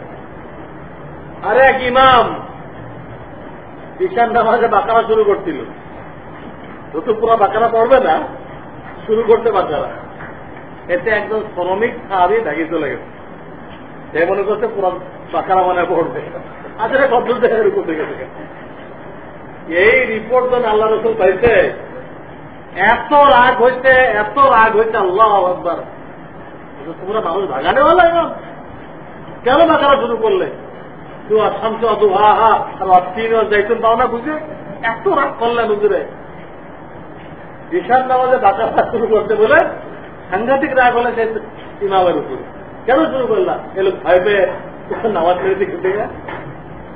হাদিসে করো না, দেখেন দুঃখ ব্যাপারের কোন ইজাজত নেই শরীয়তে। আরো ঘটনা দেখেন, মূসা আলাইহিস সালাম আর হারুন আলাইহিস সালামকে যখন আল্লাহ পাঠাইলেন, কোথায়? ফিরআউনের কাছে। কি বলেছিলেন? ফাকুলা লাহু কাওলাল লাইয়িনা, তোমরা ফিরআউনের কাছে নরম ভাষায় দাওয়াত দিবা, কঠোর ভাষায় দাওয়াত, কঠোর ভাষায় হয়। এই জন্য অন্য হাদিসে আল্লাহ রাসূল বারবার বলছেন, বাশশিরু ওয়ালা তুনাফিরু, লোকদেরকে সুসংবাদ দিয়ে টেনে নিয়ে এসো। হ্যাঁ, কঠিন কথা বলে, সত্য কথা বলে, খালি আযাব গজবের কথা বলে লোকদেরকে ভাগাই দিও না। রুক্ষ কথা বললো ভাগে, আর খালি আযাব গজব শুনাইলেন, ফজিলত শুনাইলেন না, সব লোকেরা ভাগবে। আরে এত হুক্কা আজব হয়ে গেছে, আর পড়াই লাগছি না আমার। এজন্য ওগুলো কম শোনাইতে হবে, ফজিলত বেশি শোনাইতে হবে। বলে যে বাশশিরু ওয়ালা তুনাফিরু, সুসংবাদ দিয়ে লোকদেরকে টানো, লোকদেরকে ভাগাই দিও না। তো আল্লাহ তাআলা মূসা আর হারুনকে বললেন যে ফিরআউনের কাছে যে নরম ভাবে কথা বলবো। কোরআনের আয়াত 16 পারা, ফাকুলা লাহু কাওলাল লাইয়িনা, কাওল মানে কথা, লাইয়িন মানে নরম। বাগদাদের খলিফা মামুনুর রশিদ, তাকে এক আলেম দেয়, তার কিছু ভুল ত্রুটি হয়েছিল, খুব দুঃখ ভাষায় নসিহত করতেছিল মামুনুর রশিদ। বেকারে রহমতুল্লাহ এই বয়ান আনছেন, এই ঘটনা দুঃখ ভাষা ব্যবহার করা যাবে না, সেখানে ঘটনা আনছেন। কি ঘটনা? মামুনুর রশিদ বলল যে ভাই, আপনি নরম ভাষায় বললে ভালো হয়। এই জন্য হ্যাঁ, যে আপনার থেকে যিনি ভালো মূসা আর হারুন, আর আমার থেকেও যিনি অধম ফিরআউন, সেখানে আল্লাহ তাআলা রুক্ষ ভাষা ব্যবহার করার অনুমতি দেন নাই। আপনার থেকেও যিনি ভালো মুসা হারুন, আর আমার থেকেও যিনি অধম নামুল হোসেন ইমান আছে, ফিরআউনের তো কি নেই, ইমান নেই। তো আপনার থেকেও যিনি ভালো তাকে আল্লাহ পাঠাইছে আমার থেকে অধমের কাছে। আল্লাহ তাকিদ করে দিচ্ছে নরম কথা বলবা, রুক্ষ কথা বলবা। দেখেন এই কথা বললো বাদশাহ মামুন রশিদ ওই আয়াত থেকে। এবং মদিনায় যে আল্লাহ রসুল গেলেন, প্রথম যে খুতবা দিলেন এই কথাটা ছিল কি কথা? আফসুস কালাম, কালামকে খুব ব্যাপক করো, লিনু বিল কালাম, ভাইদের সাথে কোমল কথা বলো, নরম কথা বলো। যে আপনাকে কি করতে হবে? ওই করল্লারে রসগোল্লার মধ্যে ভরে পেশ করতে হবে। করল্লারে কোথায় ভরে পেশ করতে হবে? যদি রুক্ষ কথা বলেন তবে রসগোল্লারে করল্লায় ভরে পেশ করলেন, কেউ খেতে পারবে। বুঝলেন তো? এই কথা বলা হয়েছে রুক্ষ ব্যবহার করা যাবে। এই যে কথাগুলো আমি বললাম, 3টে পয়েন্ট বললাম। কি কি বলছি? নিজের ফিকির করতে হবে। 2 নম্বর, হেয় প্রতিপন্ন ইজ্জতে হামলা করা যাবে না। 3 নম্বর, রুক্ষ কথা বলা যাবে না, বড় নরমিয়াতের সাথে বলতে হবে। এই 3টা পয়েন্ট আমি প্রত্যেকে বললাম, আর জায়গা টপিক থেকে দেখে নিন। প্রত্যেকটা সাথী এগুলো শিখবেন। মানে লিখতে গেল খাস ব্যক্তির জন্য লিখছে না আমাদের সকলের জন্য লিখছে? প্রত্যেক মুসলমান, প্রত্যেক দায়ের ভিতরে এই 3টা গুণ থাকতে হবে। না আপনার পয়েন্ট আছে, কোন হক্কানে আলেম যেহেতু সে কাজে জোড়ে নাই তার সমালোচনা করা যাবে না। আমি আর ওই পয়েন্টে যাবো না। উনি লিখতে সমালোচনা করা যাবে না, জায়েজ নেই। সে আল্লাহ দ্বীনের জন্য সেদিকে অর্থ করছে, তার কোন ত্রুটি থাকলে তা আল্লাহ দেখবেন। অর্থ করে দিয়ে রাখছে, আল্লাহ তাকে মাফ করবেন। আপনার কাজের জন্য এক লোক যদি নিজেকে অর্থ করে আর তার কোনো ভুল হয়ে যায়, আপনি মাফ করবেন না? তো অর্থ করে রাখছে। এটা একটা পয়েন্ট আসছে। কোন হক্কানি আলেম যদি আপনার কাজের সাথে নাও আসে, সমালোচনা করে ইজাজত দেন। তাহলে এই 3টা সিফাত কি আমাদের সবারই থাকতে হবে কিনা? আমি 1 নম্বরে আমাকে বললাম, 2 নম্বর আপনাদেরকে বললাম। আল্লাহ তাআলা আমাদের সকলকে আমলের তৌফিক দান করুন। এখন 2-1 মিনিট একটা কথা বলি, কারণ এই ভুল হয়ে গেল। ভুল তো মানুষেরই হয়। হ্যাঁ, সে কথার কথা আপনার দোষের দিক থেকে ফেললো, কথা তার দোষ দেখবে, আপনার দোষ দেখলো। কথা ছিল ইজ্জতে হামলা করবে না, হামলা করে ফেলছে। কথা ছিল রুক্ষ কথা বলবে না কেউ, এই দাওয়াতের কাজের সাথেই রুক্ষ কথা বলবে না, বলে ফেলছে। রাগ কন্ট্রোল তো নেই। রাগ কন্ট্রোল করতে গেলে আল্লাহ ওনার সাথে তাল্লুক করতে হবে, তাকে রাগের কথা জানাই চিকিৎসা নিতে হবে, তখন রাগ আপনার মুঠের মধ্যে আসবে। এখন তো রাগ আমাদেরকে পরিচালনা করতেছে। শরীয়ত কি বলে? আপনি রাগকে পরিচালনা করবেন, রাগ আপনাকে পরিচালনা করবে না। এই নিজের ইসলাম না হওয়ার কারণে মানুষ চেপে যায়, রুক্ষ ব্যবহার করে। ইসলাম না হওয়ার কারণে এই সমস্যা হয়। আল্লাহ আল্লাহর কাছে মেটাই নেই নিজেকে, তাহলে এই সমস্যা হয়। এখন না মেটানোর কারণে সমস্যা হয়েছে। এখন আপনি কাজ ছেড়ে চলে যাবেন? হ্যাঁ বলেন, কাজ ছেড়ে চলে যাবেন? কাজ কি কোনো ব্যক্তির জন্য করেন? আপনি নিজের ফায়দার জন্য করতেছেন, আল্লাহকে রাজি করার জন্য করতেছেন। নিজের পরকালের রাজাতের জন্য করতেছেন, আল্লাহকে খুশি করার জন্য করতেছেন। যাতে এক ভাইয়ের কোন কথা যদি আপনার কষ্ট হয়, খবর করেন। কারণ কথায় যদি কষ্ট হয়, আপনার ইজ্জত হামলা করে ফেলবে আপনার ভাই। রুক্ষ ব্যবহার করতে আপনি আর কাজ ছেড়ে চলে যাবেন? হ্যাঁ বলেন না কেন? কাজ ছেড়ে চলে যাবেন না তাকে মাফ করে দিয়ে কাজ চালাই যাবেন? হ্যাঁ, এটা বেশি জরুরি। এটা আমি যতই অফ করি তাহলে দেখা ভুল হবে মানুষের। তারপরে কি হবে? ভুল হবে। কিন্তু ভুল হওয়ার কারণে কাজে যদি জুড়বেন না, সেটা হবে না। কাজ তবে ওই ব্যক্তির জন্য করতেছে না, কাজ কার জন্য করতেছি? আল্লাহর জন্য করতেছি। সে ভাইয়ের ইসলাহের জন্য দোয়া করি আর নিজে সবল করি, কিন্তু কোন অবস্থায় কাজ ছাড়বো না। আমরা রাজি আছি? কে কে রাজি আছি? আল্লাহ এই হাতগুলোকে কবুল করুন। আমাদের সকলকে সর্ব অবস্থায় এই দাওয়াতের কাজের সাথে জুড়ে থাকার তৌফিক দান করুন। ওয়া আখিরু দাওয়ানা আনিল হামদুলিল্লাহি রাব্বিল আলামিন। এখন দোয়া পড়ে আপনারা আমাদের তৈরি করেন। তার উজু করা লাগলে উজু করে